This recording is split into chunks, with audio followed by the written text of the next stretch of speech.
Alright YouTube, so Gamescom 2018's pretty much came and gone. There's like a day left as I'm recording this. With this channel, we really only care about the Bethesda information, and more specifically the Fallout 76 stuff, and they were kind of hyping up Gamescom like it was going to be this big deal, big reveal, maybe some major information for the game, and to be honest, we didn't really get a whole lot. To Bethesda's credit, we did get a lot of information at QuakeCon 2018, which wasn't really that long ago, but for them to go, across the ocean to another country, another continent, and for a gaming event to not really show off a whole lot for one of their most hyped games that's coming out, it's just kind of like, what's the point? Outside of QuakeCon 2018, we've really only received these like Vault Tech animated videos, which I don't know how literal to take these. For example, in one of the previous ones, we see the character alone with an Assaultron that appears to be his companion or something like that, and we see the Assaultron attack another survivor who is non-hostile. So what is the takeaway from this? Can we have Assaultron robot companions? Do they actually go in the wasteland with us? Do they just protect our settlements? Do they actually attack non-hostile players? Like, the Assaultron blowing off the head of the other character could obviously just be for comedic effect, but that's also my point. Like, what is serious and what's not? What am I supposed to take away from these videos? As for what we actually learned from Gamescom 2018, if I mistakenly say QuakeCon and don't edit it out or catch it, that's my bad. We really only learned like settlement-based stuff or camp stuff, whatever you want to say. We learned that you can actually move your settlement anywhere you want to, which we've already known, but you don't actually have to go back and like grab up your settlement and take it with you. If you find a spot that you like on the map, you can just pull up your Pip-Boy and you just hit a button, it'll move your settlement to wherever it is that you're at, which will cost you some caps, and that's the other thing too. When you move your settlement around, it costs caps. We don't exactly know. Assuming that it's a further distance away, it'll probably cost more caps. I'm wondering if packing up your settlement always costs caps, or is it only because you're moving it from one location to another? Like, if you physically go to where your settlement is and then like pick it up, is that free, or will that also cost caps? We also learned, for whatever reason, that you can build near each other, which isn't in any way a surprise. You can build literally anywhere on the map, so as long as your settlements aren't overlapping, you can build side by side. For whatever reason, a lot of people are taking this as news. But it was also confirmed that there's going to be set locations around the map where you actually can build cooperatively, like with other players. I don't know exactly how many of these would be. I don't even know exactly how this would work. This isn't exactly like brand new news. We've heard stuff like this I think since E3, where there's like going to be locations around the map where you got to like fight off like enemies and you can take it over and it becomes like a public crafting area, public settlement area. We've heard that in the past, but I guess it was never really outright confirmed that you can build with each other in that location. So that's kind of cool. Like, if it's a big enough location, you have enough players who aren't douchebags and they're willing to cooperate with each other, you can actually build like your own version of a Diamond City or another like big Fallout location.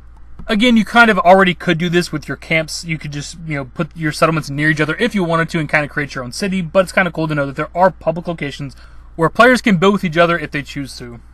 We did get a new trailer at Gamescom, but it's another animated Vault Tech video, which I'm, again, not a big fan of trying to break down and get information from, but I think this one actually has some more direct information that we can take from it. So we learned that we can obviously scavenge for resources, but the narrator actually mentions that you can mine for them and actually show a character using a pickaxe and mine for whatever.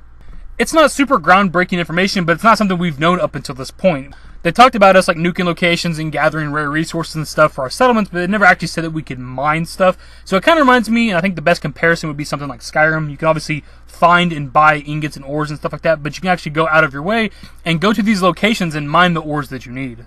And also, according to the video and the narrator, we can actually craft our own weapons, which is pretty interesting because this isn't something we were able to do in Fallout 4.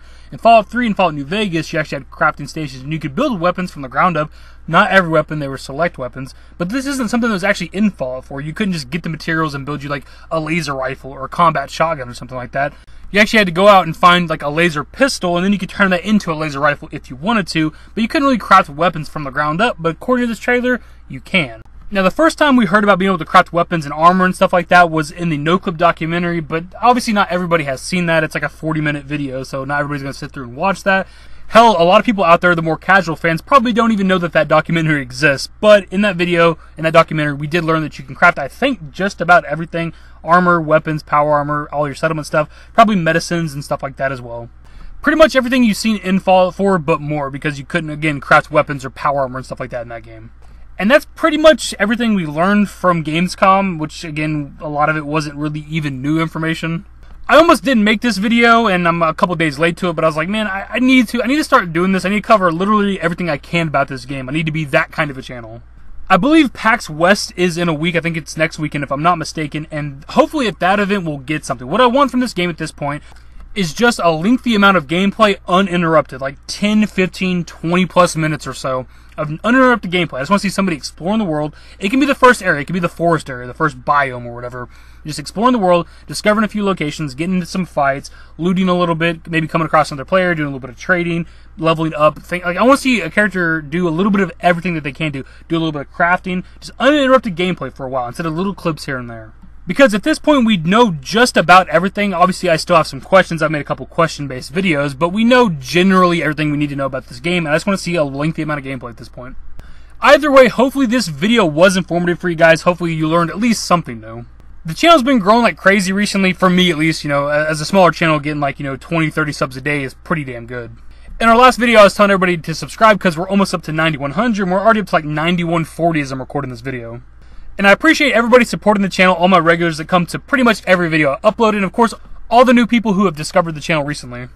At this rate, we could easily hit 10,000 subscribers sometime in September. But anyways, let's do the usual outro.